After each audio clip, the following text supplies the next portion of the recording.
bringing news that matters to you. You're watching the Bahamas Tonight Northern Edition. Welcome back. The 10th annual Building Youth is Better Than Mending Men conference wrapping up over the weekend at the Tabernacle Baptist Church. This year's conference brought together both the young and not so young under the theme, Fathers, We Must Do It Now. Megan Shepard reports. Building Youth is Better Than Mending Men, celebrating its 10th anniversary, and it was an exciting event for all in attendance. A number of active and outstanding young men who were a part of the mentoring program were recognized and celebrated with special gifts. A former member of the group, Minister George Martin, was this year's guest speaker.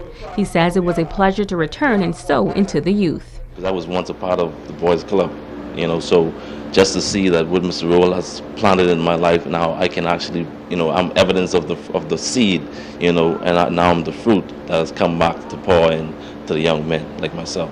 Martin encouraging the young men to walk the straight and narrow. He says that it is important to stand out for Christ and not fit in with the way of the world. I just want to let every young man know in the Bahamas that they can stand out and not be afraid to stand out for Christ, because it's better to stand out for Christ, than to fit in with this world, because at the end of the day, only what we do for Christ will last. This year's theme is Fathers, We Must Do It Now. Martin urging fathers to take their rightful role as the head of families. He adds that it is important to know your purpose and that God has placed in your life to follow it.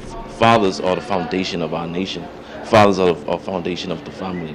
And if the fathers are not in position, then the families cannot stand. And guess what? If our families cannot stand, our nation cannot stand.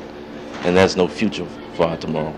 Talk about the advice and encouragement that you want to give young boys to staying on the right track.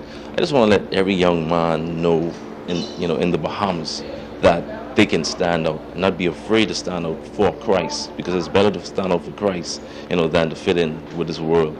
Because at the end of the day, only what we do for Christ will last. Megan Shepard, ZNS Network News. In other news, a young author hoping to make a positive impact on other women. She is publishing a book based on her past experience and is hoping that the pain she once endured can uplift other single women.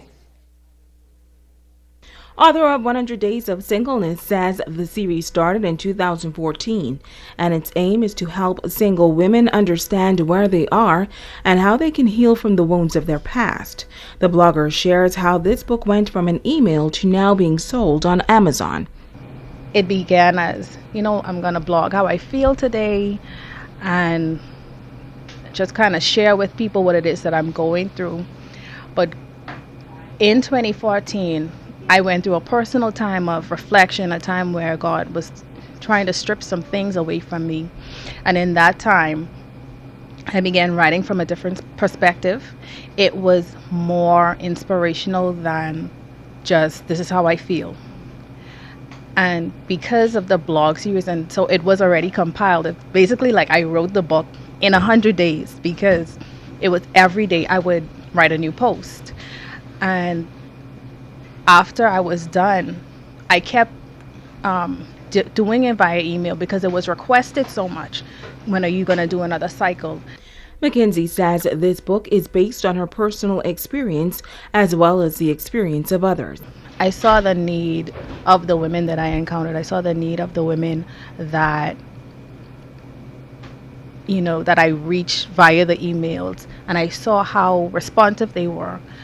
And I just felt that it was the thing that God had me to do at the time. The young author says this book is a testament that you should always follow your calling from God. She encourages others to pick up the book and join in on this freeing experience. I would say mainly women that are single, mainly people that are interested and that have made a conscious decision to begin healing and to begin really looking at ourselves and discovering who we are and discovering what things it is that we have allowed to remain dormant in our souls that need healing, that need to be exposed to the light of God for it to be healed and for us to be able to change. 100 Days of Singleness is a devotional. April 8th is the date for the official release. This is Commonwealth Day. 53 member countries around the world are taking part in the observance. On this day, schools take time out to promote knowledge of the Commonwealth among the youth. Sunland Baptist Academy among the schools taking in the festivities. Megan Shepard reports. Primary school students at Sunland Baptist Academy celebrating Commonwealth Day with a special assembly filled with songs, poems, and information on the 53 nations. Chairman of the committee and teacher Peggy Martin says they wanted to give the kids a fun way to learn about countries around the world. We want everyone in the world to understand that we all are equal and we all demand respect and should get respect from anyone, no matter what their race, wherever their country they're from.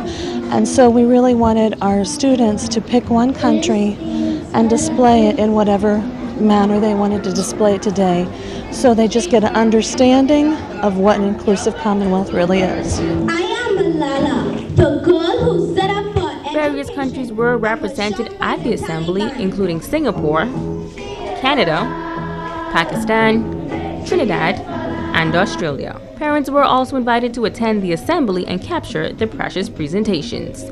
Megan Shepard, ZNS Network News.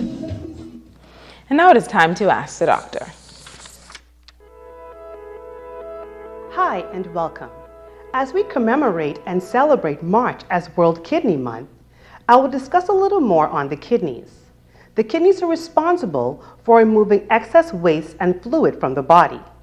To make it easier to understand, I like to refer to the amount the kidney functions in terms of percentage. So for instance, in stage 1, which is the mildest stage, the kidneys are functioning at approximately 80 to 90%. In stage 4, however, which is a more advanced stage of kidney disease, they are functioning at about 20%. At this stage, kidney replacement therapy is discussed. End-stage kidney disease or kidney failure occurs when the kidneys are functioning around 10% or less, and at that time, one must be treated with dialysis or receive a kidney transplant. There are, however, several easy ways to reduce the risk of kidney disease. Just remember these golden rules. Keep fit and active. Keep good control of your blood sugar and blood pressure. Eat healthy and keep your weight in check. Maintain a healthy fluid intake. Do not smoke. And lastly, do not take over-the-counter medications such as ibuprofen on a regular basis. So please join in the fight to keep your kidneys healthy. I'm Dr. Monique Pratt, and this has been Ask the Doctor. Stay with us. Sabrina Brown has a check on sports when we return.